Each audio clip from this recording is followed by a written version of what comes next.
तो बच्चों, आज हम रुचिरा क्लास 7 के प्रथम पाठ का 5वां अभ्यास से शुरू करते हैं। 5वां अभ्यास है प्रश्नानाम उत्तराणि लिखतः। जो ये प्रश्न दिए गए हैं उनके उत्तरों को लिखिए। कुत्र विस्मयः न कर्तव्यः, कहाँ आश्चर्य नहीं करना चाहिए। दाने तपसी शौर्य विज्ञाने विनय नये च विस्मय न कर्तव्य। कि दान में, तप में, शौर्य में, विज्ञान में, विशेष ज्ञान में, विनम्रता में और नीति में आश्चर्य नहीं करना चाहिए। तो ये हमारा इसका कुत्र विस्मयः न कर्तव्यः, कि कहाँ हमें आश्चर्य नहीं करना चाहिए, इसका आंसर हो गया। दूसरा, पृथिव्यां त्रीणि रत्नानि कानि, पृथ्वी पर 3 रत्न क्या हैं। पृथिव्यां त्रीणि रत्नानि कानि, तो पृथिव्यां जलम अन्नम सुभाषितम त्रीणि रत्नानि सन्ति, कि पृथ्वी पर जल, अन्न और सुंदर वचन 3 रत्न हैं। तीसरा, त्यक्त लज्जः कुत्र सुखी भवेत्, लज्जा को त्याग कर कहाँ सुखी होना चाहिए। तो धन धान्य प्रयोगे विद्या संग्रहेषु आहारे व्यवहारे च त्यक्त लज्जः सुखी भवेत्, कि धन और अनाज के प्रयोग में, विद्या के संचय में, आहार में यानी भोजन में, व्यवहार में और व्यवहार में लज्जा को त्याग कर सुखी होना चाहिए।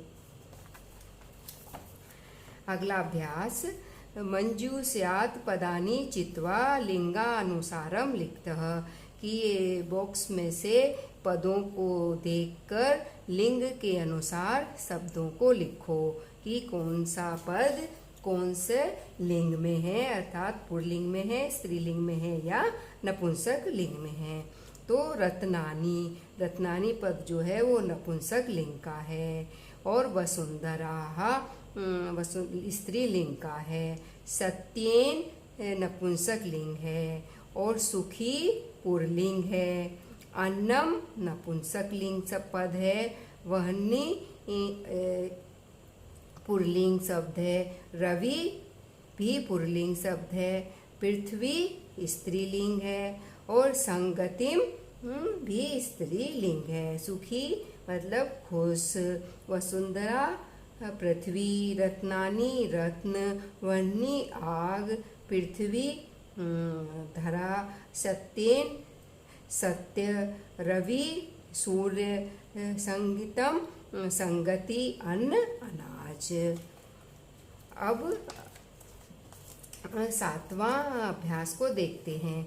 अधोलिखित पदेषु धात्वा के संति, कि जो नीचे सब पद लिखे हुए हैं उसमें कौन सी धातु है। करोति, तो क्र धातु लट लकार है, जिसको हम वर्तमान काल बोलते हैं हिंदी में।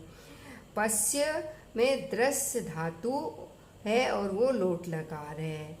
भवेत भू धातु है, विधिलिंग लकार है। तिष्ठति स्था धातु है और लट लकार है। बच्चों, हम धातु रूप के कितने प्रकार होते हैं, उनके रूप कैसे चलते हैं, तो उसके बारे में बताते हैं। कि संस्कृत में परस्मैपदी तथा अपनेपदी में धातु के रूप होते हैं। हम अभी परस्मयी धातु के लकारों के बारे में ही जानेंगे। जैसे परस्मयी धातु में 5 लकार होते हैं। लट लकार, जिसको हम वर्तमान काल बोलते हैं हिंदी में, दृढ़ लकार भविष्यत काल, और लंग लकार भूतकाल, लोट लकार कि वो आज्ञा के अर्थ में होता है। हम जो किसी को आज्ञा देते हैं, जैसे आप वो करो, तो उस वाक्य में लोट लकार यूज होता है। विधिलिंग लकार संभावना और चाहिए के अर्थ में। आप जैसे कि आपको वो करना चाहिए, तो उसमें विधिलिंग लकार यूज होता है। और इनका प्रयोग कैसे होता है वो आपको अभ्यास के साथ साथ बताते चलेंगे। अभी हम यहाँ देखते हैं कि लट लकार में किसी भी धातु के रूप कैसे चलते हैं। तो यहाँ पे हम पठ धातु को देखते हैं कि पठ धातु के लट लकार के प्रथम पुरुष, मध्यम पुरुष, उत्तम पुरुष के एक वचन, द्विवचन और बहुवचन कैसे होते हैं। तो लट लकार में जैसे पठ धातु है तो पठ धातु का एक वचन में पठ में ती लग जाता है तो पठती, और तह लग जाता है तो पठतः, और अंति लग जाता है तो पठंती रूप हो जाता है। तो इस तरह से ती तह अंति, तो आपका हो गया पठती, पठतः, पठंती। फिर मध्यम पुरुष में पठ धातु में सी एक वचन में, द्विवचन में थह और बहुवचन में था, तो सी थह था। तो आपका पठ धातु का मध्यम पुरुष के एक वचन, द्विवचन और बहुवचन का रूप बना पठसी, पठतः, पठत। फिर उत्तम पुरुष में आमी, आवह और आमह, आमह। तो पठ धातु में आमी लग गया तो पठामी, आव लग गया तो पठाव, और आमह लगा तो पठामह। तो इस तरह से पठामी, पठाव, पठामह ये रूप बन गए। ऐसे ही आप बहुत सारी धातुओं के रूप ऐसे ही बना सकते हैं। जैसे गच्छ धातु है, गच्छ, तो गच्छ में गच्छति, गच्छतः, गच्छन्ति, गच्छसि, गच्छतः, गच्छथ, गच्छामि, गच्छावः, गच्छामः। तो ऐसे एक धातु रूप याद कर लेने से आप बहुत सारी धातुएं के रूप आपको याद हो जाते हैं, क्योंकि सब लकारों में एक जैसे ही हर धातु के रूप चलते हैं। तो अब हम लिट लकार यानी कि भविष्य काल के प्रथम पुरुष, मध्यम पुरुष, उत्तम पुरुष के एक वचन, द्विवचन और बहुवचन कैसे बनते हैं। पठिष्यति, पठिष्यतः, पठिष्यन्ति, पठिष्यसि, पठिष्यतः, पठिष्यथ, पठिष्यामि, पठिष्यावः, पठिष्यामः। ऐसे ही आप कोई सी भी धातु के लेंगे तो ऐसे ही लिट लकार में ऐसे रूप चलेंगे।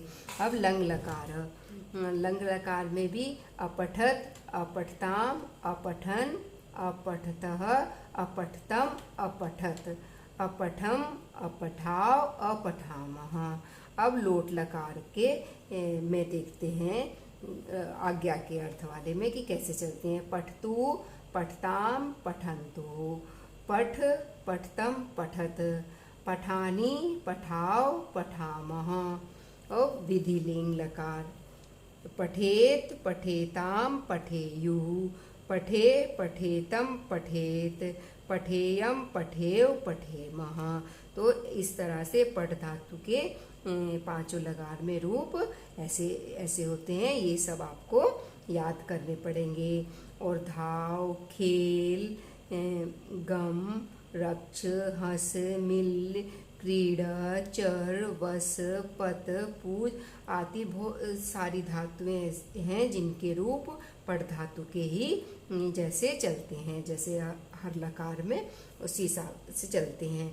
लेकिन कुछ धातुएं ऐसी हैं जो पच, गच्छ और पा ऐसी कुछ धातुएं जिनके लिट लकार में थोड़े रूप बदल जाते हैं। जैसे पा धातु है तो पा धातु का बाकी सब में सेम ऐसे ही चलेंगे, लेकिन लिट लकार में थोड़ा सा बदल जाते हैं। तो जैसे पच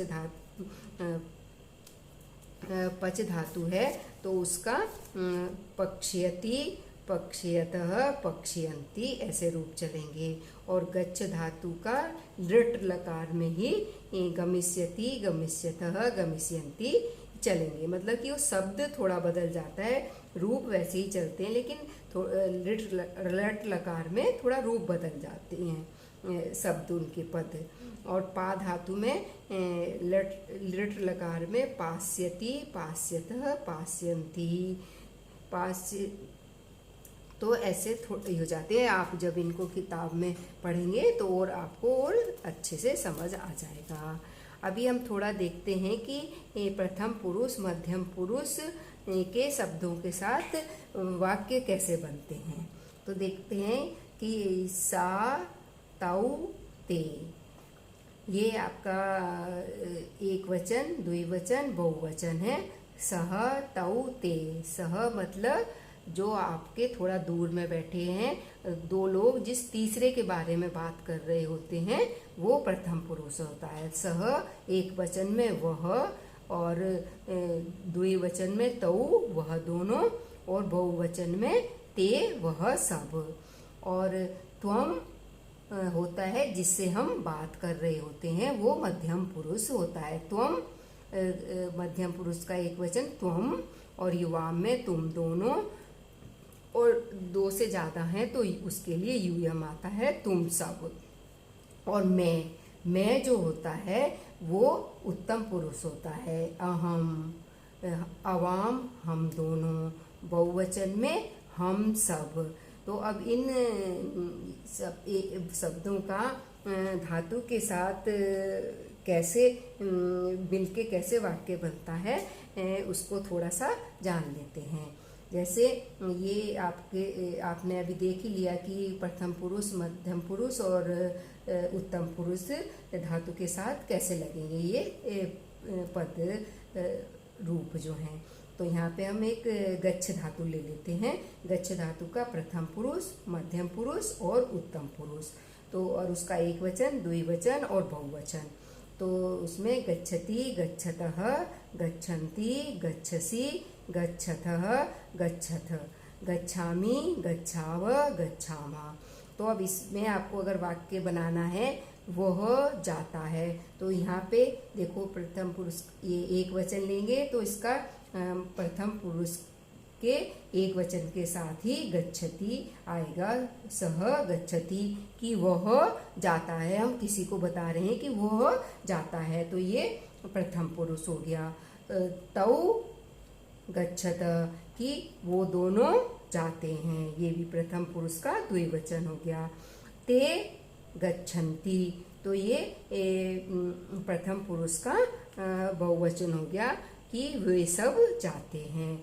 तो एक वचन में वह जाता है, दो वचन में वो दोनों जाते हैं, बहुवचन में वे सब जाते हैं। तो ये आपका प्रथम पुरुष का हो गया। अब आपको समझ में आ गया होगा कि प्रथम पुरुष कैसे और किसके साथ यूज होता है।